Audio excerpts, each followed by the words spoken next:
ഇന്നും ഓർക്കുന്നുവോ എന്നും ഓർക്കുന്നുവോ അന്നു നാം തങ്ങളിൽ പിരിയും രാവ്.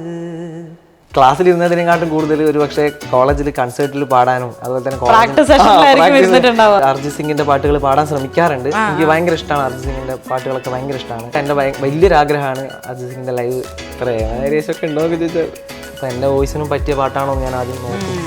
എല്ലാം കൂടെ നോക്കിയിട്ടാണ് ഞാൻ പാട്ടുകൾ സെലക്ട് ചെയ്യാറ്.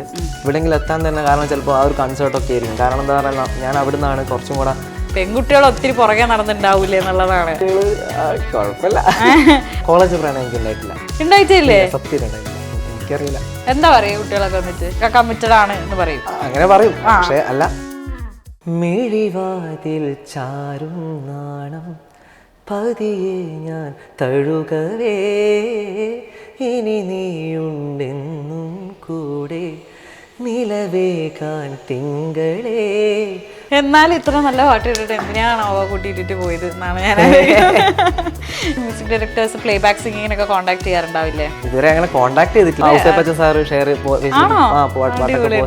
ഞാൻ ഭയങ്കര ഒരു ഔസേപ്പച്ചൻ സാറിന്റെ ഭയങ്കര ഒരു ഫാനാണ്. അതെനിക്കറിയില്ല, ഞാൻ ആര് വിളിച്ചാലും ഓക്കെയാണ്. എപ്പോഴും എനിക്ക് ഒരു ബ്രേക്കപ്പ് സോങ്സ് ആണ് എനിക്ക് കൂടുതലും സജഷൻ വരുന്നത്. എന്താണെന്ന് എനിക്കറിയില്ല. എന്റെ ഫോളോവേഴ്സ് എല്ലാവരും ബ്രേക്കപ്പ് പിടിച്ച് നടക്കാനാണെന്ന് എനിക്കറിയില്ല. അയ്യോ, സിനിമയെ പാടുക എന്നുള്ളതാണ് ഒരു അൾട്ടിമേറ്റ് എയിം. ആഗ്രഹമുണ്ട്, പറ്റായാൽ മതിയായിരുന്നു. എല്ലാ സിംഗേഴ്സിനും ഒരു ആഗ്രഹം ഉണ്ടാവില്ല. സിനിമയിൽ ഒരു പാട്ട് പാടുക പറഞ്ഞാൽ വലിയൊരു ആഗ്രഹം തന്നെയാണ്. സ്കൂൾ കലോത്സവത്തിലൊക്കെ മാപ്പിളപ്പാട്ട് എന്ന് പറഞ്ഞ ഐറ്റത്തിൽ ഞാൻ കുറച്ചുകൂടി ഫോക്കസ് ചെയ്തിട്ടുണ്ടായിരുന്നു.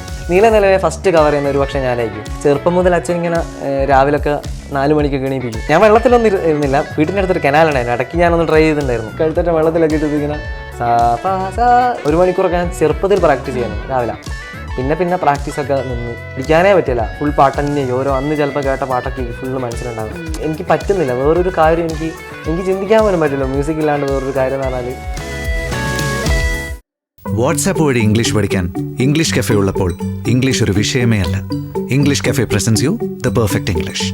English cafe, we present you the perfect English. WhatsApp now 9633 888 575. Hello everybody, welcome to Jango Space. So ഇന്ന് ജാങ്കോ സ്പേസിൽ എൻ്റെ കൂടെ ഉള്ളത് നമ്മൾ ഇൻസ്റ്റാഗ്രാമിലൂടെയൊക്കെ നമ്മൾ ഒരുപാടധികം റൊമാൻറ്റിക് പാട്ടുകളൊക്കെ പാടിത്തന്ന് നമ്മളെ ഭയങ്കരമായിട്ട് എൻ്റർടൈൻ ചെയ്യിപ്പിച്ച ഒരു മ്യൂസിഷ്യനാണ്. അപ്പം അദ്ദേഹത്തിൻ്റെ പാട്ടുകൾക്ക് ഒരു പെക്യുലാരിറ്റി ഉണ്ട്. ഹിറ്റായിട്ടുള്ള മിക്ക പാട്ടുകളും ഒരു കാറിൻ്റെ അകത്ത് ഇരുന്നിട്ടാണ് റെക്കോർഡ് ചെയ്തിട്ടുള്ളത്. അപ്പം ഷോയിലേക്ക് ഞാൻ സ്വാഗതം ചെയ്യാണ് Vaikash Varaveena. Hi, welcome to the show. ഈ പേര് ശരിക്കും പറഞ്ഞാൽ ഇവിടെ വന്ന് നമ്മളാ മീറ്റ് ചെയ്തപ്പോൾ ഹായ് ഐ എം വൈകാശ് എന്ന് പറഞ്ഞപ്പോൾ ഞാൻ വൈകാശ് വൈശാഖ് അല്ലേ, അങ്ങനൊരു ഡൗട്ട് ആൾക്കാർക്ക് ഉണ്ടാവാറുണ്ടോ? പേര് തെറ്റിട്ട് വിളിക്കുക അങ്ങനെയൊക്കെ. എപ്പോഴും സ്റ്റേജിലൊക്കെ പോയി കഴിഞ്ഞാലും എപ്പോഴും വൈശാഖ് വരവീണ എന്ന് പറയും. അങ്ങനെ എപ്പോഴും ഉണ്ടാവാറുണ്ട്. അച്ഛനാണ് പേരിട്ടത് വൈകാശ്. വൈകാശ് തന്നെയായിരുന്നു? വൈകാശ് തന്നെയാണ് എൻ്റെ പേര്, വൈകാശ് വരവീണ. ഈ വരവീണ അപ്പൊ പിന്നീട് ആർട്ടിസ്റ്റ് ആയിട്ട് ചേർത്തതൊന്നുമല്ല? വരവീണ എൻ്റെ വീട്ടുപേരാ. അടിപൊളി. ഞാൻ ഓർത്തത് മ്യൂസിഷ്യൻ ആവുമ്പം ആ ഒരു പേര് അങ്ങനെ എന്തെങ്കിലും വെച്ചിട്ട് ചേർത്തതായിരിക്കും. മ്യൂസിക് ഞാൻ ചെറുപ്പം മുതലേ പാട്ട് പഠിക്കുന്നുണ്ട്. അപ്പൊ അച്ഛൻ അങ്ങനെ ഞാനൊരു 10ാം ക്ലാസ് ഒക്കെ ആയ സമയത്താണ് വീട് എടുക്കുന്നത്. ആ സമയത്ത് അച്ഛൻ ഇങ്ങനെ ഞാൻ എൻ്റെ ഗീതമുണ്ട് അങ്ങനെ പാടുന്ന സമയത്ത് വരവീണ അങ്ങനെ കേട്ടപ്പം അച്ഛൻ അങ്ങനെ ഇട്ട പേരാണ് വരവീണ എന്നുള്ളത്. ഭയങ്കര രസമുണ്ട് ആ പേര് കേൾക്കുന്നത്. നമ്മളൊന്ന് നോട്ട് ചെയ്യണ പോലത്തെ പേര്. ആൾക്കാർ പക്ഷെ എല്ലാവരും വിചാരിക്കുന്നത് എന്താ പറഞ്ഞാൽ ഞാൻ എന്തോ ഭംഗിക്ക് വേണ്ടി ഇട്ടതാണ് എന്നൊരു ധാരണ എല്ലാവർക്കും ഉണ്ട്. പക്ഷെ എന്റെ വീട്ടുപേരാണത്. അല്ല ഗൈസ്, വീട്ടുപേരാണ് വൈകാശ് വരവീണ. ഓക്കെ, അടിപൊളി. എന്തായാലും അപ്പൊ പണ്ട് തൊട്ടിട്ട് ഈ മ്യൂസിക്കിന്റെ എടുത്തിട്ടുള്ള ടേസ്റ്റ് ആണ്. കുടുംബമേ സംഗീത കുടുംബം അങ്ങനെയാണോ? അല്ല, കുടുംബം അച്ഛനും അമ്മയൊന്നും പാട്ടുകാരല്ല. പക്ഷെങ്കിൽ എൻ്റെ ഫാമിലിയിൽ കുറച്ച് പാട്ട് പാടുന്ന ആൾക്കാരുണ്ട്. അച്ഛൻ്റെ ഫാമിലിയിൽ കുറച്ച് പാടുന്ന ആൾക്കാരുണ്ട്. പക്ഷെങ്കിൽ അച്ഛനും അമ്മയൊന്നും പാട്ട്, അനിയത്തി പാടും, വേറെ ആരും അങ്ങനെ ഇല്ല. ഇപ്പൊ നേരത്തെ ഞാൻ പറഞ്ഞ പോലെ എപ്പോഴും കാറിന്റെ അകത്ത് ഇരുന്നിട്ടാണ് പാട്ട് പാടിയിട്ട് നമ്മൾ കേട്ടിട്ടുള്ളത്. അപ്പൊ ഈ കാറിൽ പോകുമ്പോൾ I think most of the songs 1 മില്യനും 2 മില്യനും ഒക്കെ അടിച്ചിട്ടുണ്ട്. അതിൽ എൻ്റെ ഫേവറേറ്റ് പറയാതെ അറിയാതെ എന്ന് പറയുന്ന പാട്ടാണ്. നമുക്കതൊന്ന് കേൾക്കാം. ഓക്കെ, തീർച്ചയായിട്ടും. കാറും കോളും മായുമെങ്ങോ കാണാ തീരങ്ങൾ കാണുമോ വേനൽ പൂവേ നിന്റെ നെഞ്ചിൽ വേളി പൂക്കാലം പാടുമോ നീയില്ല എങ്കിലൻ ജന്മമിന്നെന്തിനായി എൻ ജീവനെ ചൊല്ലുമീ ഇന്നുമോർക്കുന്നുവോ എന്നുമോർക്കുന്നുവോ അന്നു നാം തങ്ങളിൽ പിരിയും രാവ് ഇന്നുമോർക്കുന്നുവോ എന്നുമോർക്കുന്നുവോ അന്നു നാം തങ്ങളിൽ പിരിയും രാവ് പറയാതെ അറിയാതെ നീ പോയതല്ലേ ഒരു വാക്കുമിണ്ടാഞ്ഞതല്ലേ ഒരു നോക്കു കാണാതെ നീ പോയതല്ലേ ദൂരേക്കു നീ മാഞ്ഞതല്ലേ. അടിപൊളി. ഈ പാട്ട് കേൾക്കുമ്പോൾ നമ്മുടെ എല്ലാവരുടെയും നെഞ്ചിൽ ഒരു വിങ്ങലല്ലേ, നമുക്ക് അങ്ങനെ ഒരു തോന്നലുണ്ടാവും. ഈ വൈകാശിൻ്റെ മിക്ക പാട്ടുകളും ഇങ്ങനെ ഭയങ്കര ഫീലുള്ള പാട്ടുകളാണ്. ചില ആൾക്കാർ കമൻറ്റ് ചെയ്യുന്നു ഇത് കവറിനെക്കാട്ടിലും രസമുണ്ട് എന്നൊക്കെ. എന്താണ് ഈ സോങ് സെലക്ഷൻ്റെ പുറകിൽ ഒരു പ്രേമനൈരാശ്യം എവിടെയെങ്കിലും മണക്കുന്നുണ്ടോ ഗൈസ്? പ്രേമനൈരാശ്യമൊക്കെ ഉണ്ടോ എന്ന് ചോദിച്ചാൽ എല്ലാവർക്കും ഉള്ള പോലെ തന്നെ എനിക്കും പണ്ടുണ്ടായിട്ടുണ്ട്. പക്ഷെ അതുകൊണ്ടൊന്നല്ല, ഞാനിങ്ങനെ പാട്ടുകളൊക്കെ ഇതൊക്കെ എൻ്റെ ഭയങ്കര ഫേവറേറ്റ് സോങ് ആണ്. ഞാൻ സെലക്ട് ചെയ്യുന്ന പാട്ടുകൾ എനിക്ക് അത്രയും എൻ്റെ മനസ്സ് തട്ടിയിട്ടുള്ള പാട്ടുകളാണ് ഞാൻ അധികവും സെലക്ട് ചെയ്യാറ്. പിന്നെ ചില സമയത്ത് ഞാൻ സ്റ്റക്കാവും, നാളെ ഏത് പാടണം. അപ്പോൾ ആ സമയത്ത് ഞാൻ ഒരു ആസ്മി ക്വസ്റ്റ്യൻ ഇടും ഇൻസ്റ്റാഗ്രാമിൽ. ഓഡിയൻസിന്റെ അടുത്തും ഞാൻ ഇത് കൊടുക്കുന്ന സമയത്ത് ഞാൻ മനസ്സിൽ പ്രതീക്ഷിച്ച പാട്ടുകളൊക്കെ തന്നെയായിരിക്കും റിക്വസ്റ്റിൽ വരുന്നത്. അപ്പോൾ ഞാൻ അതിൽ നിന്ന് സോർട്ട് ചെയ്തിട്ട് ഒരുവിധം എല്ലാ അതായത് വരുന്ന പാട്ടുകളൊക്കെ അധികം കോമൺ സോങ്സ് ആയിരിക്കും. അതായത് നമ്മളൊക്കെ എപ്പോഴും കേൾക്കുന്ന കുറച്ച് പാട്ടുകൾ ഉണ്ടാവുമല്ലോ, നമ്മളെ ഫേവറേറ്റ് ആയിട്ടുള്ള നമ്മളിപ്പോ കാറിലൊക്കെ പോകുമ്പോഴും അല്ലെങ്കിൽ റിപ്പീറ്റുള്ള പാട്ടുകളാണ് എപ്പോഴും റിക്വസ്റ്റിൽ വരിക. അല്ലാണ്ട് ഇപ്പം പെട്ടെന്ന് ഇപ്പം നമ്മൾ തീരെ കേൾക്കാത്ത പാട്ടും അങ്ങനെയൊന്നുമല്ല റിക്വസ്റ്റിൽ. എനിക്ക് അങ്ങനെ വരുത്ത കോമൺ സോങ്സ് ആണ്. അപ്പം ഞാൻ അതിൽ നിന്ന് സോർട്ട് ചെയ്ത് ഇപ്പം എൻ്റെ വോയിസിനും പറ്റിയ പാട്ടാണോ എന്ന് ഞാൻ ആദ്യം നോക്കും. എല്ലാം കൂടെ നോക്കിയിട്ടാണ് ഞാൻ പാട്ടുകൾ സെലക്ട് ചെയ്യാറ്. പിന്നെ എനിക്ക് പാടാൻ ഭയങ്കര ഇഷ്ടമാണ്. ചില ആർട്ടിസ്റ്റുകളുടെ പാട്ടുകൾ എനിക്ക് ഭയങ്കര ഇഷ്ടമാണ് പാടാൻ. എനിക്ക് കാർത്തിക് പാടിയ പാട്ടുകൾ ഭയങ്കര ഇഷ്ടമാണ് പാടാൻ.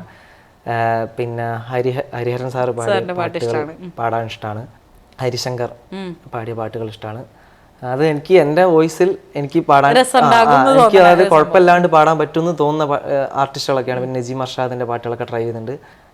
അങ്ങനെ കുറച്ച് അർജിത് സിംഗിന്റെ പാട്ടുകൾ പാടാൻ ശ്രമിക്കാറുണ്ട്. എനിക്ക് ഭയങ്കര ഇഷ്ടമാണ് അർജിത് സിംഗിന്റെ പാട്ടുകളൊക്കെ ഭയങ്കര ഇഷ്ടമാണ്. ഹിന്ദി സോങ് ഞാൻ എപ്പോഴും ഈ സ്റ്റേജ് അർജിത് സിംഗിന്റെ ലൈവൊക്കെ ഈ ഇൻസ്റ്റയിലൊക്കെ പോസ്റ്റ് ചെയ്യുമ്പോൾ ഞാൻ ഇങ്ങനെ ഇല്ല ഇതുവരെ കേട്ടില്ല. എൻ്റെ വലിയൊരു ആഗ്രഹമാണ് അർജിത് സിംഗിന്റെ ലൈവ് ഒരു ഗിറ്റാറൊക്കെ പിടിച്ച് ഇങ്ങനെ നിൽക്കുന്ന സമയത്ത് ഭയങ്കര ഫീലാണ്. അത് പറഞ്ഞപ്പോഴാണ് ഈ ഗിറ്റാർ പിടിച്ച് പാട്ട് പാടുന്ന ചെക്കന്മാരെന്ന് പറയുമ്പോൾ നമ്മളെ പെൺപിള്ളേർക്ക് എന്നും ഒരു വീക്ക്നെസ് ആണ്. അപ്പം കോളേജിലൊക്കെ പഠിക്കുമ്പോൾ വൈകാശ് അതേപോലെ ഒരു വീക്ക്നെസ് ആയിരുന്നിരിക്കണമല്ലോ അല്ലേ? ഞാൻ കോളേജ് ലൈഫ് ശരിക്കും എൻജോയ് ചെയ്ത ഒരാളാണ്. ഞാൻ കോഴിക്കോട് ദേവഗിരി കോളേജിലാണ് എൻ്റെ ഡിഗ്രി കഴിഞ്ഞത്. അപ്പോൾ അവിടെ ഞാൻ പഠിക്കുന്ന സമയത്ത് ഞാൻ അവിടെ ഫൈൻ ആർട്സ് സെക്രട്ടറി കൂടിയായിരുന്നു കോളേജിൻ്റെ ദേവഗിരിത്തെ. അപ്പം കൂടുതലും മത്സരം അല്ലെങ്കിൽ നമ്മൾ മറ്റുള്ള ആർട്ടിസ്റ്റുകളെ പ്രൊമോട്ട് ചെയ്യുക, അവരുടെ കാര്യങ്ങളൊക്കെ നോക്കുക, അതായിരുന്നു ഞാൻ കൂടുതലും ചെയ്തുകൊണ്ടിരുന്നത്. ആ സമയത്തും ഇങ്ങനെ അവിടെ ദേവഗിരി കോളേജിൽ കൺസേർട്ട് നടക്കാറുണ്ട് വീക്ക്ലി. അതായത് നമ്മളെ ലഞ്ച് ടൈം കൺസേർട്ട് എന്ന് പറയും. അതായത് എല്ലാ വ്യാഴാഴ്ചയും അവിടെ ഒരു പരിപാടി, കോളേജിലെ ആർട്ടിസ്റ്റുകളുടെ ഒരു കൂട്ടായ്മ. ശരിക്കും പറഞ്ഞാൽ ഞാൻ ഇന്ന് ഈ ഒരു ഇവിടെയെങ്കിലും എത്താൻ തന്നെ കാരണം ചിലപ്പോൾ ആ ഒരു കൺസേർട്ടൊക്കെ ആയിരിക്കും. കാരണം എന്താ പറഞ്ഞാൽ ഞാൻ അവിടെ നിന്നാണ് കുറച്ചും കൂടെ ഈ ബാൻഡ് എന്താണെന്നും അതുപോലെ തന്നെ കുറെ ബാൻഡിലെ ആൾക്കാർ കൂടെ പാടുന്നതും മ്യൂസിക്കിന്റെ കുറെ കാര്യങ്ങൾ ഞാൻ പഠിച്ചത് ദേവഗിരി കോളേജിൽ നിന്നാണ്. ഞാൻ ആക്ച്വലി ദേവഗിരി കോളേജ് ഞാൻ ജേർണലിസം ആണ് എടുത്തത്, സബ്ജക്റ്റ് ജേർണലിസം ആയിരുന്നു എടുത്തത്. ക്ലാസ്സിൽ ഇരുന്നതിനെക്കാട്ടും കൂടുതൽ ഒരു പക്ഷേ കോളേജിൽ കൺസേർട്ടിൽ പാടാനും അതുപോലെ തന്നെ അവിടുത്തെ മത്സരം, അങ്ങനത്തെ കോളേജ് യൂത്ത് ഫെസ്റ്റിവൽ ഒക്കെ ഉണ്ടാവല്ലോ, B zone, Inter zone, south zone, Nationals, അങ്ങനെ എല്ലാ മത്സരത്തിലും പങ്കെടുക്കുക. അങ്ങനെ ആ ഒരു മൂടായിരുന്നു ഞാൻ മൊത്തത്തിൽ കോളേജിൽ. ഞാൻ ചോദിച്ചതൊന്നും അതല്ല, പെൺകുട്ടികൾ ഒത്തിരി പുറകെ നടന്നിട്ടുണ്ടാവൂലേ എന്നുള്ളതാണ്. Come to the point. കുഴപ്പമില്ല. അപ്പൊ എങ്ങനെയായിരുന്നു ഒരു കോളേജ് പ്രണയോ അങ്ങനെയൊക്കെ ഉണ്ടായി കാണുമല്ലോ അല്ലേ? കോളേജ് പ്രണയം എനിക്ക് ഉണ്ടായിട്ടില്ല. ഉണ്ടായിട്ടില്ലേ? സത്യം ഉണ്ടായിട്ടില്ല. അപ്പൊ നിങ്ങളെ മറ്റേ ക്രഷ് ആയിരുന്നു, കോളേജ് ക്രഷ്, ആ ഒരു സംഭവം പുറകെ നടക്കണ പെൺകുട്ടികൾ എന്തെങ്കിലും ഉണ്ടായിരുന്നില്ല എന്ന് പറഞ്ഞാൽ ഞാൻ സമ്മതിച്ചു തരില്ല. ഇത്രയും നല്ല കാണാൻ ഒരു ഗുഡ് ലുക്കിംഗ് ആയി, ഗിറ്റാർ വായിക്കുന്നു, പാട്ട് പാടുന്നു, ഉണ്ടാവില്ലേ? എനിക്കറിയില്ല. ആരും അപ്പൊ പറഞ്ഞിട്ടില്ലേ? പറഞ്ഞിട്ടുണ്ട്. ഇപ്പോഴും വരുന്നുണ്ടാവുമല്ലോ ഇൻസ്റ്റഗ്രാമിലൊക്കെ. കുഴപ്പമില്ല. എന്താ പറയാ കുട്ടികളൊക്കെ വന്നിട്ട് എനിക്ക് ചേട്ടനെ ഇഷ്ടമാണ്? അങ്ങനെയൊന്നും പറയില്ല, പാട്ടുകളൊക്കെ ഇഷ്ടമാണെന്ന് പറയും. പ്രപ്പോസൽസ് ഒന്നും അങ്ങനെ വന്നിട്ടില്ല? ഐ ലവ് യു എന്ന് പറഞ്ഞിട്ട്? അയ്യോ എന്റെ അടുത്ത് ചിലപ്പോൾ ആൾക്കാരെ ഇവളെന്തിനും ഇതൊക്കെ ചോദിക്കണേന്ന്, നമ്മളതൊക്കെ അറിയണ്ടേ പിന്നെ ചുമ്മാ ഇടയ്ക്ക് ചോദിക്കാറുണ്ട്. ഇല്ലേ? ചോദിക്കാറുണ്ട്, ഇങ്ങനെ കമ്മിറ്റഡ് ആണോ അല്ലെങ്കിൽ ഇങ്ങനെ എന്താ പറയാ? ഞാൻ ഇൻട്രസ്റ്റഡ് അല്ല, കമ്മിറ്റഡ് ആണ് എന്ന് പറയും. അങ്ങനെ പറയും, പക്ഷെ അല്ല. ഇത് വളരെ ടാക്ടിക്കലായിട്ട് എന്തായാലും എപ്പോഴെങ്കിലും ഒക്കെ പ്രണയിച്ചിട്ടുണ്ടാകുമല്ലോ. അന്ന് വളരെ ലൈക്ക് കേൾക്കാൻ ആഗ്രഹിച്ചില്ല, ഒരുപാട് പാടി കൊടുത്തിട്ടുള്ള ഒരു പാട്ട് ഏതായിരിക്കും? അങ്ങനെ ചോദിച്ചാൽ കുറേ പാട്ടുകളുണ്ട്, എന്നാലും അതിലൊരു ഇഷ്ടപ്പെട്ട പാട്ട് ഞാൻ പാടാം. മിഴിവാതിൽ ചാരും നാണം പതിയെ ഞാൻ തഴുകവേ, ഇനി നീയുണ്ടെന്നും കൂടെ നിലവേകാൻ തിങ്കളേ, ഒരു ചെറുനോവും ചിരിയാക്കി എൻ പാതിമയാ, ഓരോ രാവും പകലാക്കി നേരിൻ മോഹവയിലായി ഇവളിലായി ചേരുന്നു നീ, മുറിവേഴ കൈരേഖ പോൽ കൺചിമ്മാതെ കാക്കാൻ എന്നോമലേ, ഈ നീലമിഴിയാഴങ്ങളിൽ ഞാൻ ഓ വീണലിഞ്ഞു പോകുന്നു താനേ. അടിപൊളി അടിപൊളി, സൂപ്പർ. അപ്പൊ ഞാൻ പാട്ടിലിരുന്ന് അടുത്ത് എന്താ ചോദിക്കണ്ടേന്ന് മറന്നുപോയി ഗൈസ്. എന്നാലും ഇത്ര നല്ല പാട്ട് ഇട്ടിട്ട് എന്തിനാണോ കൂട്ടിയിട്ടിട്ട് പോയത് എന്നാണ് ഞാൻ. ഇപ്പൊ എന്തായാലും ഈ ഇൻസ്റ്റഗ്രാമില് ഇത്രയും ഫേമസ് ആയി, എല്ലാ പാട്ടുകളും ഓൾമോസ്റ്റ് നല്ല രീതിയിൽ ഇപ്പം കുറച്ച് നാളുകളായിട്ട് കേറുന്നുണ്ട്. ഇഷ്ടംപോലെ മ്യൂസിക് ഡയറക്ടേഴ്സ് പ്ലേ ബാക്ക് സിംഗിങ്ങിനൊക്കെ കോൺടാക്ട് ചെയ്യാറുണ്ടാവില്ലേ? ഇതുവരെ അങ്ങനെ കോൺടാക്ട് ചെയ്തിട്ടില്ല, പക്ഷെങ്കിൽ എനിക്ക് എപ്പോഴും ഞാൻ കവേഴ്സ് ഒക്കെ അപ്ലോഡ് ചെയ്യുന്ന സമയത്ത് ഒരുവിധം എല്ലാ മ്യൂസിക് ഡയറക്ടേഴ്സും അത് ഷെയർ ചെയ്യാറുണ്ട്. പിന്നെ എല്ലാവരും കമന്റ് ചെയ്യാറുണ്ട്. സച്ചിൻ ചേട്ടന്റെ ഒക്കെ കമന്റ് ഞാൻ വായിച്ചിട്ടുണ്ടായിരുന്നു. സച്ചിൻ ചേട്ടൻ കമന്റ് ചെയ്തിട്ടുണ്ടായിരുന്നു. പിന്നെ ഈ അടുത്ത് ബിജിബാൽ സാർ, ഗോപി സുന്ദർ സാർ, പിന്നെ ഷാൻ റഹ്മാൻ സാർ, എല്ലാവരും സോങ് ഷെയർ, രഞ്ജിൻ സാർ, എല്ലാവരും പാട്ടുകൾ ഷെയർ ചെയ്തിട്ടുണ്ടായിരുന്നു. ഔസേപ്പച്ചൻ സാർ ഷെയർ എന്താ തോന്നുന്നു അവരൊക്കെ ഇങ്ങനെയൊക്കെ ഷെയർ ചെയ്യണ കാണുമ്പോ? ഔസേപ്പച്ചൻ സാറൊക്കെ പണ്ട് തൊട്ട് നമ്മളൊക്കെ ജനിക്കുന്നതിന് മുമ്പേ ഉള്ള ലെജൻഡറി ക്രിയേറ്റർ ആണ്. ഞാൻ ഭയങ്കര ഒരു ഔസേപ്പച്ചൻ സാറിന്റെ ഭയങ്കര ഒരു ഫാനാണ്. സാറ് പണ്ട് ചെയ്ത് വെച്ച പാട്ടുകൾ, ബോഡി ഗാർഡിലെ പാട്ടില്ലേ, ആ പാട്ടിന്റെ ഞാൻ കുറച്ച് പേര് പാടി ഉണ്ടായിരുന്നു. മറ്റേ സിദ്ദിഖ് സാറ് മരിച്ചില്ലായിരുന്നു, അപ്പം ആ മരിച്ച സമയത്ത് ഞാൻ ഒരു ട്രിബ്യൂട്ടായിട്ട് അന്നൊരു ഈവനിങ് ഞാൻ അപ്ലോഡ് ചെയ്തതായിരുന്നു. അതെ, ആ പോർഷൻ ആയിരുന്നു ഞാൻ അപ്ലോഡ് ചെയ്തത്. ഞാൻ ഒരിക്കലും ഔസേപ്പച്ചൻ സാറിന്റെ അടുത്ത് അത് എത്തുന്നു ഞാൻ സ്വപ്നത്തിൽ പോലും ഞാൻ വിചാരിച്ചില്ല. കാരണം ഞാനത് ചുമ്മാ അതും വീട്ടിലെ ബെഡിലിരുന്ന് പാടി അങ്ങനെ അപ്ലോഡ് ചെയ്തൊരു വീഡിയോ ആയിരുന്നു. അപ്പം അത് കുറേ വ്യൂ ആയി. പിന്നെ അത് കുറേ ആൾക്കാർ ഷെയർ ചെയ്തത് കൊണ്ടാവാം ഔസേപ്പച്ചൻ സാറിൻ്റെ അടുത്തേക്ക് എത്തിയത്. അങ്ങനെ ഒരു വലിയ ഭാഗ്യം എനിക്ക് ഉണ്ടായിട്ടുണ്ട്. അപ്പം എന്താ ഫിലിമിലേക്ക് ഒരു മൂവ് എടുക്കാതെ ഇത്രയും ഡയറക്ടേഴ്സ് ഒക്കെ ഉണ്ടെങ്കിൽ എന്തിനാണ് കാത്തിരിക്കുന്നത്? ആര് വിളിക്കാൻ വേണ്ടിയിട്ടാണ് കാത്തിരിക്കുന്നത്? അതെനിക്കറിയില്ല. ഞാൻ ആര് വിളിച്ചാലും ഓക്കെയാണ്. കാരണം എനിക്ക് എല്ലാ മ്യൂസിക് ഡയറക്ടേഴ്സിൻ്റെയും പാട്ടുകൾ, എനിക്കങ്ങനെ ഫേവറേറ്റ് ആയിട്ടുള്ള ഒരു മ്യൂസിക് ഡയറക്ടർ അങ്ങനെയൊന്നുമില്ല. എനിക്ക് എല്ലാ മ്യൂസിക് ഡയറക്ടേഴ്സിൻ്റെയും പാട്ടുകൾ ഭയങ്കര ഇഷ്ടമാണ്. അത് പഴയ അതിപ്പം വിദ്യാസാഗർ സാർ, അതുപോലെ തന്നെ ഔസേപ്പച്ചൻ സാർ, സുരേഷ് പീറ്റേഴ്സ്, ആ ഒരു കാറ്റഗറിയിൽ വരുന്ന എല്ലാവരുടെ പാട്ടുകളും ഇഷ്ടമാണ്. പിന്നെ അതുപോലെ ഇപ്പോഴുള്ള എല്ലാ മ്യൂസിക് ഡയറക്ടേഴ്സിൻ്റെയും പാട്ടുകൾ ഇഷ്ടമാണ്. അപ്പം എനിക്കങ്ങനെ ഫേവറേറ്റ് ആയിട്ടുള്ള ഒരു മ്യൂസിക് ഡയറക്ടർ എന്ന് പറയാൻ എനിക്ക് പറയാൻ പറ്റില്ല. കാരണം എനിക്ക് എല്ലാവരും ഫേവറേറ്റ്സ് ആണ്, ഭയങ്കര ഇഷ്ടമാണ്. എനിക്ക് എല്ലാ പാട്ടും ഞാൻ അത്ര എൻജോയ് ചെയ്യുന്ന ഒരാളാണ്. ഞാൻ എല്ലാ പാട്ടിൻ്റെയും ഓരോ എന്താ പറയുക, ഹൃദയം മുറിച്ച് നമ്മൾ പാട്ട് പഠിക്കാന്നൊക്കെ പറയല്ലേ, ഞാൻ അങ്ങനെ അതുകൊണ്ടായിരിക്കും മേ ബി വൈകാശിന്റെ പാട്ടുകൾക്ക് അത്രേ ഫീല് കിട്ടണമെന്ന് എനിക്ക് തോന്നുന്നു അല്ലേ? ഞാൻ അപ്പോഴും, അതായത് ഇപ്പം ഞാൻ കവർ ചെയ്യുന്ന സമയത്തും ചിലപ്പോൾ നിങ്ങൾക്കൊക്കെ കേട്ടാൽ മനസ്സിലാവും, ഞാൻ എക്സ്ട്രാ അങ്ങനെ ആഡ് ചെയ്ത് അങ്ങനെ പുതിയൊരു സംഗതികളൊന്നും ഞാൻ അങ്ങനെ പാടാറില്ല. എന്താണോ അതിലുള്ളത് പരമാവധി അത് പാടാൻ ശ്രമിക്കും. അത് പാടാൻ പറ്റിയില്ലെങ്കിൽ അത് ഒഴിവാക്കും. കാരണം നമ്മൾ അവരത്രയും വൃത്തിക്ക് ചെയ്തു വെച്ചൊരു പാട്ടായിരിക്കും. അപ്പം നമ്മളതിൻ്റെ മേലെ വെറുതെ, കാരണം നാളെ അവർ കാണുമല്ലോ എന്തായാലും. അതിപ്പം ഇൻസ്റ്റാഗ്രാമിലൊക്കെ അപ്ലോഡ് ചെയ്യുന്ന സമയത്ത് അവർ ചിലപ്പം കാണുന്നുണ്ടാവും. അപ്പോൾ ആ സമയത്ത് നമ്മൾ വെറുതെ കുറേ സംഗതികളൊക്കെ വാരി വലിച്ചിട്ടിട്ട് ഞാൻ അങ്ങനെ ആഗ്രഹിക്കുന്ന ഒരാളല്ല. ലൈവ് ഷോസിലൊക്കെ ചെയ്യാറുണ്ട്, പക്ഷെങ്കിൽ ഒരു കവർ ചെയ്യുന്ന സമയത്ത് ഞാൻ അങ്ങനെ, എൻ്റെ ഒരു ഇത് അങ്ങനെയാണ്, ഞാൻ അധികം ആഡ് ചെയ്യാറില്ല. എപ്പോഴും ഏറ്റവും കൂടുതൽ ഓഡിയൻസ് ചോദിക്കുന്ന പാട്ട്, ഇപ്പൊ ലൈവ് ആയിക്കോട്ടെ അല്ലെങ്കിൽ ഇൻസ്റ്റാഗ്രാമിൽ മറ്റേ ആസ്മിയ ക്വസ്റ്റ്യൻ ഒക്കെ ഇടുമ്പോഴേ ഏറ്റവും കൂടുതൽ ആൾക്കാർ ചോദിക്കുന്ന പാട്ട് ഏതാണ് റിക്വസ്റ്റ് ചെയ്യുന്നത്? ഞാൻ മനസ്സിലാക്കി എപ്പോഴും ഞാൻ ആസ്മി ക്വസ്റ്റ്യൻ ഇടുന്ന സമയത്ത് എപ്പോഴും എനിക്ക് ഒരു ബ്രേക്കപ്പ് സോങ്സ് ആണ് എനിക്ക് കൂടുതലും സജഷൻ വരുന്നത്. എന്താണെന്ന് എനിക്കറിയില്ല, എൻ്റെ ഫോളോവേഴ്സ് എല്ലാവരും ബ്രേക്കപ്പ് പറ്റിയ ആൾക്കാരാണെന്ന് എനിക്കറിയില്ല. അയ്യോ, എന്തായാലും എനിക്ക് കൂടുതൽ വരുന്നത് അത്തരത്തിലുള്ള പാട്ടുകൾ. അതുകൊണ്ട് തന്നെയാണ് ഞാൻ ഈ ഇത്തരത്തിലുള്ള സോങ്സ് പാടാനും എനിക്ക് കുറച്ചും കൂടി എന്താ പറയാ ഒരു ഊർജ്ജം കിട്ടുന്നത്. എന്താ വെച്ചാൽ ഇവരൊക്കെ പറയുന്നതും അതെനിക്കറിയില്ല. എന്തായാലും അത്തരത്തിലുള്ള പാട്ടുകളാണ് എനിക്ക് പാടാനും ഇഷ്ടമാണ്. ലവ് സോങ്സും ഈ ഇങ്ങനത്തെ സാഡ് സോങ്സും ഒക്കെ പാടാൻ ഇഷ്ടമാണ്. എല്ലാ ടൈപ്പ് ഓഫ് സോങ്സും എനിക്ക് പാടാൻ ഇഷ്ടമാണ്. ഇപ്പോൾ ലൈവിലാകുമ്പോൾ നമ്മൾ ഫുൾ നല്ല ജഗപ്പൊക്കെ പാട്ടുകളും പാടാറുണ്ട്. ഇപ്പോൾ ഈ എന്തായാലും ഇപ്പോൾ ഒരു 1.25 മണിക്കൂറിലുള്ള നമ്മൾ ലൈവ് ഷോയിൽ ഇപ്പം ഫുൾ ഇങ്ങനെ മെലഡി പാടാൻ നമുക്ക് പറ്റില്ലല്ലോ. അപ്പം എല്ലാ ടൈപ്പും ഞാൻ പാടാറുണ്ട്. പക്ഷെ കവേഴ്സ് ചെയ്യുന്ന സമയത്ത് എപ്പോഴും നമ്മളെ സജഷൻ മോസ്റ്റ്ലി എനിക്ക് വരുന്നത് ഇപ്പോൾ ഫോർ എക്സാമ്പിൾ ഒരു നോക്ക് കാണുവാൻ, അടലിൻ്റെ ആഴങ്ങളിൽ, ആ ഒരു മൂഡ് ഉണ്ടാവുമല്ലോ. അപ്പം അങ്ങനത്തെ പാട്ടുകളാണ് എനിക്ക് അധികവും റിക്വസ്റ്റിലധികം വരാറുള്ളത്. ഇപ്പം വൈകാശിന് പേഴ്സണലി എങ്ങനത്തെ പാടാനാണ് ഇപ്പോൾ ഇഷ്ടം? എനിക്ക് മെലഡി സോങ്സ് ആണ് പാടാൻ ഏറ്റവും കംഫർട്ട്. എനിക്ക് അതാണ്. അങ്ങനെ ഒരാൾക്ക് കംഫർട്ട് എനിക്ക് അറിയില്ല. കാരണം ഞാനിപ്പോൾ സ്റ്റേജിൽ പോയാലും അടിപൊളിയും പാടാറുണ്ട്. പക്ഷേ എനിക്ക് അതിനേക്കാളും ഇഷ്ടം റെക്കോർഡിങ് സമയത്ത് കുറച്ചും കൂടെ നല്ല മെലഡി ആയിട്ടുള്ള സോങ്സ് ആണ് പാടാൻ ഏറ്റവും ഇഷ്ടം. ഞാൻ പണ്ട് മുതലേ അങ്ങനെ തന്നെയാണ്. ഞാൻ കുറച്ച് മെലഡി പഴയ പാട്ടുകളൊക്കെ കേട്ട് വളർന്ന ഒരാളായ. അത് പണ്ടത്തെ പാട്ടുകൾ ഇപ്പം ഞാൻ കേൾക്കാറുണ്ട്, പഴയ പാട്ടുകൾ. ഏതാ അങ്ങനെ പഴയതെന്ന് ഇപ്പം ഇഷ്ടമുള്ള ഒരു പാട്ട്? എനിക്ക് പഴയ അനുരാഗിണിയൊക്കെ ഭയങ്കര ഇഷ്ടമാണ്. അത് ഭയങ്കര ഇഷ്ടമാണ്. നമുക്കൊരു പാട്ട് പാടാവേ, നമുക്ക് സെറ്റാക്കാം. അതെ, ഇപ്പം മ്യൂസിക് ഡയറക്ടേഴ്സ് വിളിച്ചു. ഇപ്പം എന്തായാലും ഒരു ഇതില് ബിഗ് ബ്രേക്കിന് നോക്കണില്ല. എന്തായാലും വരുന്നുണ്ടാകുമല്ലോ. എന്തായാലും സിനിമയെ പാടുക എന്നുള്ളതാണ് ഒരു അൾട്ടിമേറ്റ് എയിം. ആഗ്രഹമുണ്ട്, തെറ്റായാൽ മതിയായിരുന്നു. എല്ലാവർക്കും ഉള്ള ആഗ്രഹം, എല്ലാ സിംഗേഴ്സിനും ഒരു ആഗ്രഹം ഉണ്ടാവില്ല. സിനിമയിൽ ഒരു പാട്ട് പാടുക പറഞ്ഞാൽ വലിയൊരു ആഗ്രഹം തന്നെയാണ്. ഞങ്ങളും പ്രതീക്ഷിച്ചിരിക്കുകയാണ് ഈ ഒരു സൗണ്ടിൽ ഒരു പാട്ട് പുതിയതായിട്ട് കേൾക്കാനായിട്ട്. എന്തായാലും വരട്ടെ. ഇപ്പം വൈകാശിന്റെ ഒരു പൊസിഷനിലേക്ക് എത്താനായിട്ട് ഇപ്പോൾ മ്യൂസിക്കിനോട് അത്രയേറെ പാഷനുള്ള കുട്ടികൾ തിരഞ്ഞെടുക്കുന്ന ഒരു വലിയ പ്ലാറ്റ്ഫോമാണ് റിയാലിറ്റി ഷോസ്. അപ്പം വൈകാശിനെ പക്ഷെ ഇതുവരെ നമുക്ക് അങ്ങനെ ഒരു റിയാലിറ്റി ഷോ നമ്മൾ കണ്ടിട്ടേ ഇല്ല. പക്ഷെ ഡെഫിനറ്റ്ലി ഒരു ഓഡിഷനൊക്കെ ഹിറ്റ് ചെയ്താൽ കയറി പോകുന്നുള്ളതായിരുന്നു നമുക്ക് ഉറപ്പാണ്. എന്തുകൊണ്ടാണ് നമ്മൾ ഇതൊരു ഈ ഫേസ് അങ്ങനെ ഒരു പ്ലാറ്റ്ഫോമിൽ കാണാൻ? ആഗ്രഹമുണ്ട്, സത്യം പറഞ്ഞാൽ റിയാലിറ്റി ഷോ പോകാൻ ആഗ്രഹമുണ്ട്. ഒരു മത്സരം എന്നൊക്കെ പറയുമ്പോൾ നമുക്ക് അതിൻ്റേതായ റിസ്കുകളുണ്ട്. അതായത് ഇപ്പോൾ ഒരു വർഷത്തേക്കാണ് ഇപ്പോൾ റിയാലിറ്റി ഷോയിൽ പോകുന്നതെങ്കിൽ അവരുടേതായ കുറേ എഗ്രിമെൻറ്റ്സും കാര്യങ്ങളൊക്കെ ഉണ്ടാവും. അപ്പോൾ നമുക്ക് ഷോസ് എടുക്കാൻ പറ്റില്ല.